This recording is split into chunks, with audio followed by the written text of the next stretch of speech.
आज की वीडियो में हम बात करने वाले हैं कि अगर आपके पास YouTube एप्लीकेशन के अंदर आपने जिन वीडियोस को डाउनलोड करके रखा है उनमें कुछ इस किस्म का एरर आ रहा है, तो आप इस एरर को किस तरह से फिक्स कर सकते हैं। इसको फिक्स करना इंतहाई आसान है। आपको सिंपल सा एक स्टेप करना पड़ेगा और आपकी प्रॉब्लम आसानी से सॉल्व हो जाएगी। इन वीडियोज़ की साइड पर अगर आप 3 डॉट पर क्लिक करते हैं तो आपको यहाँ पर कुछ इस तरह का लिखा हुआ आता है, ट्राई डाउनलोडिंग फेल्ड वीडियोज़, और नीचे डिलीट फ्रॉम डाउनलोड्स। तो आपने किस तरह से इसको फिक्स करना है, आपने वीडियो को ध्यान से देखना है ताकि आपको आसानी से समझ आ सके। आपने अपनी YouTube एप्लीकेशन को ओपन करना है। अब आपको यहाँ पे ऊपर अपना लोगो मिल जाता है, तो आपने सिंपली अपने लोगो पे क्लिक करना है।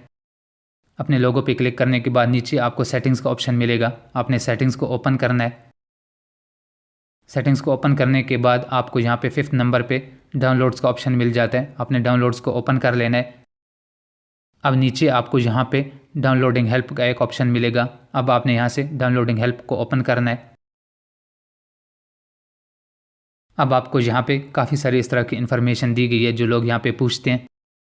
आपने सबसे लास्ट में आ जाना है, तो सबसे लास्ट में आपको सेंड फीडबैक का ऑप्शन मिलेगा, आपने सेंड फीडबैक पे क्लिक करना है। तो आपके पास इस तरह से ओपन होके आ जाएगा। अब नीचे आपको गेट स्टार्टेड का एक ऑप्शन मिलता है, आपने गेट स्टार्टेड पे क्लिक करना है। अब आपको यहाँ पे एक नोट लिखना पड़ेगा जो कि आपने उनको सेंड करना है फीडबैक। तो वो आपने क्या लिखना है वो मैं आपको यहाँ पे बताने वाला हूँ। मैंने यहाँ से नोट पैड में लिख के रखा है। आप अगर ये लिखना चाहते हैं तो आप यहाँ से देख के इसी को लिख सकते हैं, नहीं तो आप इससे मिलता जुलता कुछ भी यहाँ पे लिख सकते हैं। मतलब ये है कि आपने YouTube टीम को बताना है कि मेरे पास ये मसला आ रहा है, तो इस मसले को हल कर दें। तो मैं यहाँ से इसको कॉपी पेस्ट कर लेता हूँ। आप यही लिखना चाहते हैं तो आपने यही लिख लेना है। तो इसको यहाँ पे इस तरह से लिखने के बाद अब आपने यहाँ से सेंड के बटन पे क्लिक करना है, तो आपका फीडबैक सेंड हो जाएगा और कुछ ही टाइम के बाद आपकी प्रॉब्लम आसानी से सॉल्व हो जाएगी।